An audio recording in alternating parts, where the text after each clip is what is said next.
भक्तजन, राधे राधे।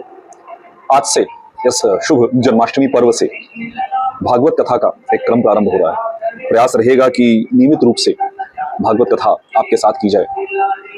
भक्तजन, भागवत कथा जो है वो साक्षात हमारे श्री कृष्ण का वांग्मय स्वरूप है।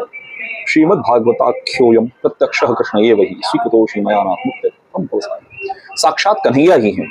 जब हम लोग कथा के क्रम में बहुत आगे बढ़ जाएंगे तो बिल्कुल जब अंत आता है, जब विराम आता है इस कथा का, जब जहाँ पे इस कथा के क्रम को रोका जाता है, वहां पर उद्धव जी कन्हैया से पूछते हैं जब आप जा रहे हैं मेरे को किसका सहारा होगा। तो कन्हैया कहते हैं कि मैं इस भागवत में साक्षात वांगमय रूप में उतर रहा हूं, तुम चिंता नहीं करो। तो ऐसी भागवत हम लोगों को प्रभु ने प्रदान की।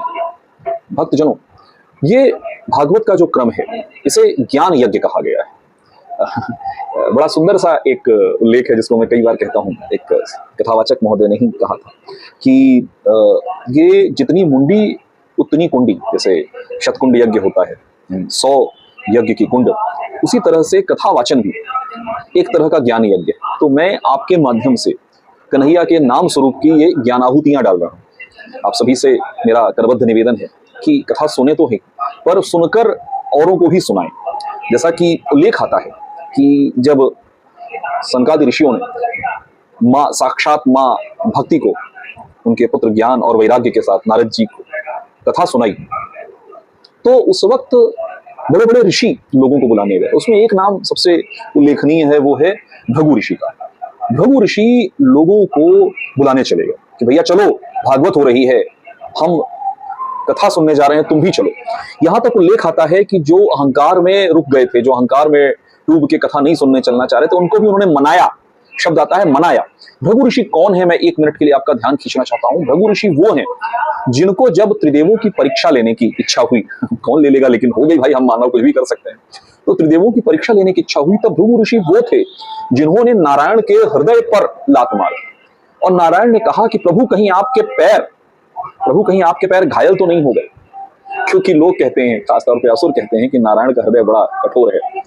तो ऐसे भृगु ऋषि लोगों को बुलाने गए। तो भक्तजनों, आप सबसे मेरा करबद्ध निवेदन है कि आप भागवत कथा खुद भी सुने, अपने परिवारजनों को भी सुनाएं और अपने आसपास के जो भी आपके स्वजन हैं, जिनके लिए भी आप थोड़ा भी शुभ चिंतन करते हैं, उनको जरूर सुनाएं। ये भागवत कथा उदर कारणी नहीं, ये हमारे पेट को नहीं भरने वाली, ये हमारे मन को संभालने वाली।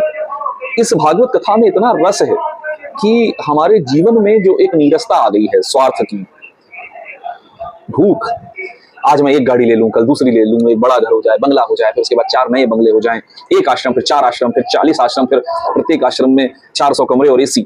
ये भागवत कथा यदि हृदय से सुनी जाए और आप इसके रस को अपने जीवन में जोड़ दें और कन्हैया की कृपा हो जाए सबसे महत्वपूर्ण है कन्हैया की कृपा। आज जन्माष्टमी का दिन है, आज हम लोग कन्हैया को हैप्पी बर्थडे टू यू बोलेंगे, जन्मदिन की शुभकामनाएं देंगे अपने कन्हैया को और रिटर्न गिफ्ट में मांगेंगे कि कन्हैया आप हमारे जीवन में कैसे आ जाओ, सखा के रूप में आ जाओ। जैसे मैं कहता हूं, हमारे वेणी माधव सरकार हमारे सखा हैं, तो सखा के रूप में आ जाओ तो अर्जुन की तरह हमको तार दोगे, सुदामा जी की तरह हमको तार दोगे, अर्जुन जी की सुदामा जी की तरह हमको तार दोगे। प्रेमी की तरह आ जाओ तो राधा रानी और मीरा जी की तरह हमें तार दोगे आप। किसी भी स्वरूप में, यहां तक कि अगर हम बहुत नालायक लगते हैं, हम बहुत अयोग्य लगते हैं, पापी लगते हैं, पापात्मा, पापो हम, पाप कर्मा हम, मतलब साक्षात में पाप ही स्वरूप हूं, तो भी आपका हूं। तो रिटर्न गिफ्ट में कन्हैया से आप सब लोग कहें, मैं तो यही कह रहा हूं, आज आप भी कहेंगे तो अच्छा लगेगा, मुझे लगता है आपको भी आनंद आएगा कि कन्हैया हम हैं बुरे, पापी हैं, पर आज के बर्थडे के, जन्मदिन के रिटर्न गिफ्ट के तौर पे हमको अपना साथ दे दो। तो जन इस कथा का क्रम को हम आगे बढ़ाएंगे, भागवत कथा रूपी साक्षात श्री कृष्ण जी को अपने जीवन में आमंत्रित करेंगे। आप सबसे मेरी प्रार्थना है, इस क्रम में मेरे साथ रहिए, अपने लाइक, सब्सक्रिप्शन और सब्सक्राइब करके, शेयर करके अपना आशीर्वाद मुझ तक पहुंचाइए। हम लोग इस कथा को अगले अंक में और आगे बढ़ाएंगे, भागवत कथा महात्म की चर्चा होगी। मेरे साथ रहिएगा। राधे राधे, जय श्री कृष्ण।